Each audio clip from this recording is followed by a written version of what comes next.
What's up, everybody? Welcome to another episode of the Rideshare Hub. My name's Greg. Hey, before we get started, guys, I want to plug you real quick. I left a link in the description to my referral code for the Cash App.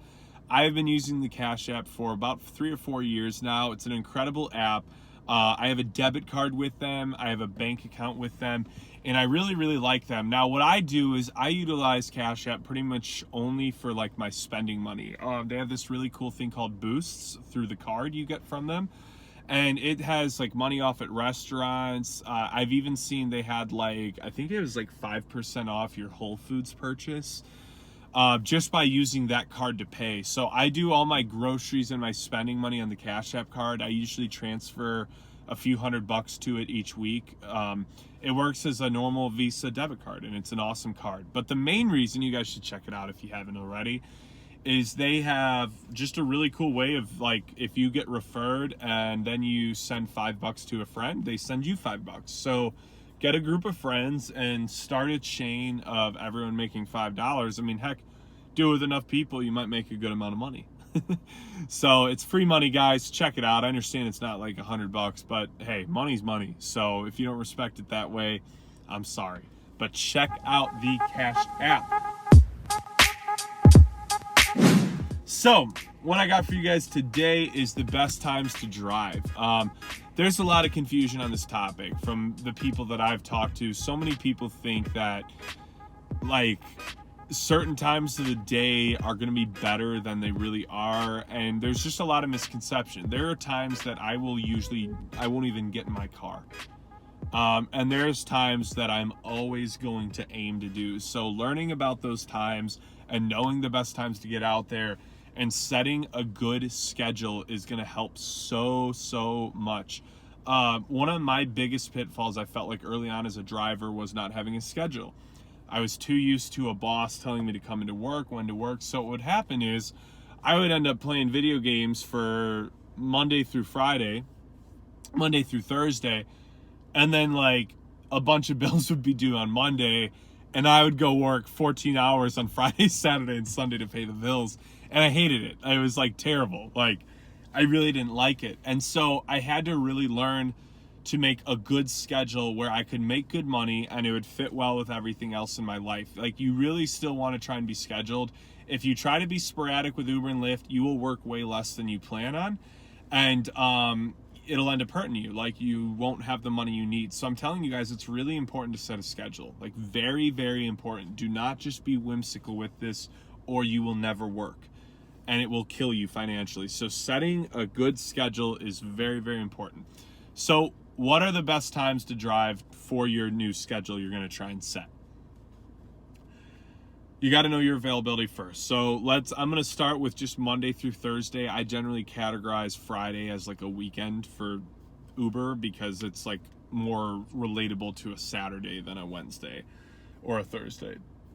So Monday through Thursday, I have worked, in the last 4 years, I've worked like just about every minute in the day, Monday through Thursday. So I've really seen what times work, what times don't.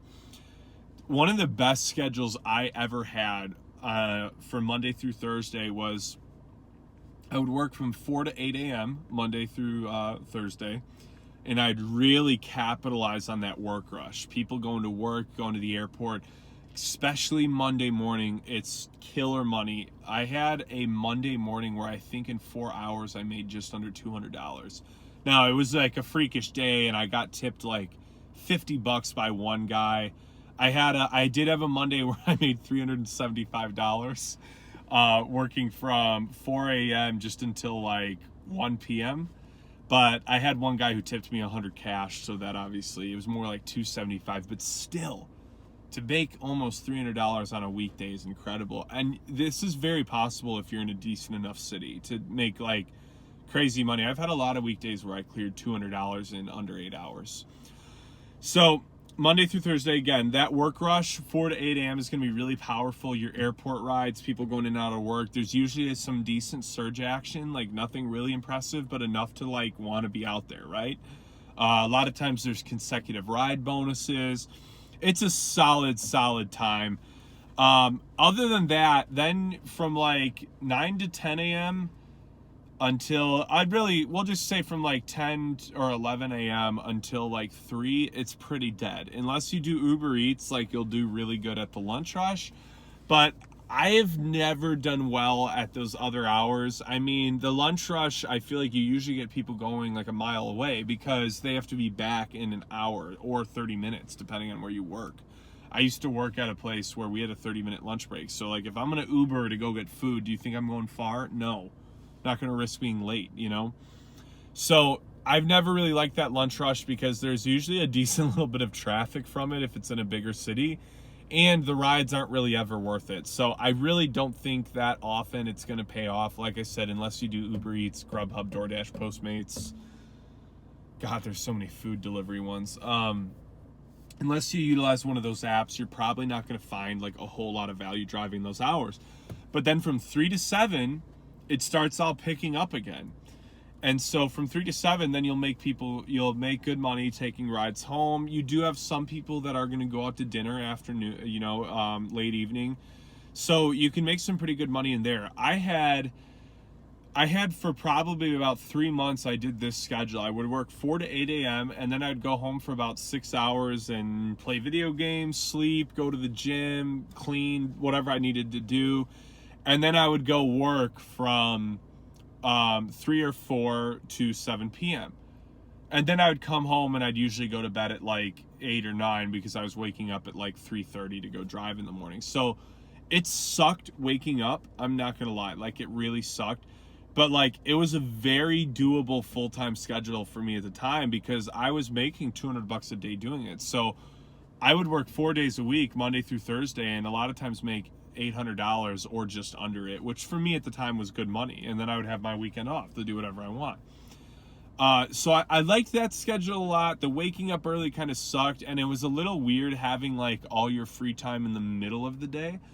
But I'm not gonna lie, like working 2 4-hour shifts is easy. It's not that bad at all. And even if you just did 2 3-hour shifts, like it flies by just a few hours. So I never really minded that schedule. So for your daytime, Monday through Thursday, 4 to 8, 3 to 7 p.m.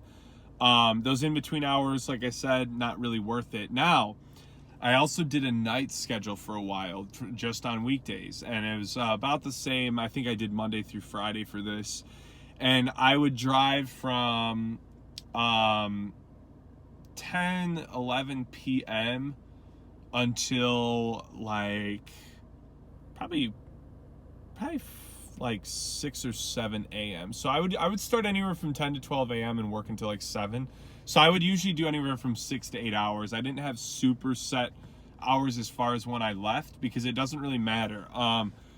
After 8 p.m., it's not like the busiest and you're not getting a lot of surging. But what I was able to do is I was still making $20 an hour working from anywhere from, like I said, 8 to 11 p.m. until like the morning rush. I was usually making $20 an hour still. Now the slower hours are obviously the night, but once 3 a.m. hits, you start doing airport rides and it's just constant. So I would Monday through Friday, I would do that. And the night hours aren't bad. If that's all you can do, like it's not going to be too bad, but you got to really focus on getting good tips because you're not going to really get any surging or anything, and there's not going to be bonuses. But I don't know what it is about nighttime workers and stuff like that, but they seem to tip really well for me. So I really liked those hours as well. Those weren't bad. And that pretty much covers everything for Monday through Thursday. So now Friday, Saturday, and Sunday. Now these days are key. So a lot of people will debate on what's better, Friday or Saturday. A lot of people think Friday because you get all the work rush and stuff throughout the day, and then you go into the crazy weekend nightlife. Fridays really work like the rest of the days for the most part. You're going to stay busy from that morning work rush. Now, I have noticed that a lot of times people are already starting to fly home in those in-between hours. So a lot of times you could start, if you wanted to put in one really long but good day, work like 10 a.m. to 3 a.m. Again, a really long day, but the hours are going to be like super impactful. I've worked those hours, and a lot of times I've made 400 in a day.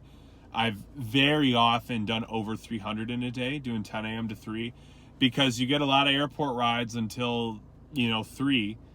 And then at 3, you get work rush until 7. At 7, people start going out and going downtown. And then the rest of the night, it's nightlife. And then you get that crazy surge at 2 a.m. You can have killer Fridays if you want to.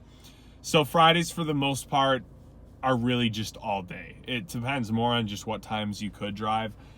I rarely have bad Fridays. I've never been able to decide what's better, Friday or Saturday. Saturdays are interesting. I've never felt like the beginning of the day is that strong, but I feel like once 3 p.m. hits, it's really strong. I've had plenty of days where 3 p.m. until 3 a.m. was just a constant surge, and I'd make really, really good money. So, but even the mornings and the mid-afternoons aren't like the worst. You can do pretty decent off like your mimosa brunch crowd that's still hungover from Friday night. And then you've got a lot of people shopping and a lot of people out and about, going to friends' houses, college football, college basketball. It's really important that you know your sports seasons, because being out and about for those days are going to be big. And then Sunday, so Saturday is, again, pretty much anything goes as well. But if you really want like guaranteed good money, just start at 3 p.m. and go till 3 a.m. Nice 12-hour shift. You'll make really good money, easily over 250, 230, we'll say, just to be safe. And then Sundays are really hit or miss. I feel like I've never really seen a true formula to Sundays. If you live in a city with an NFL team, home games are going to be huge, but that's 8 games out of the year unless they go to the playoffs. So, NFL season, it's just too short, so as far as like the home games, there's just no real opportunity to like capitalize on those every weekend or for like 3 straight months. It's, literally 8 games out of the year. So every other Sunday for NFL season, you can capitalize if you have an NFL team. Other than that, you've really got to know your city personally. Phoenix isn't too bad for Sundays. Like, I can usually make a good $200 in, 8-9 hours on Sundays, but I've had a lot of Sundays too where I made like 120, so be careful with Sundays. But that's what I got for you guys today. I hope you enjoyed this video. Be sure to give it a thumbs up, subscribe to the channel, check out that Cash App link, guys, and I hope you guys have a great rest of your week.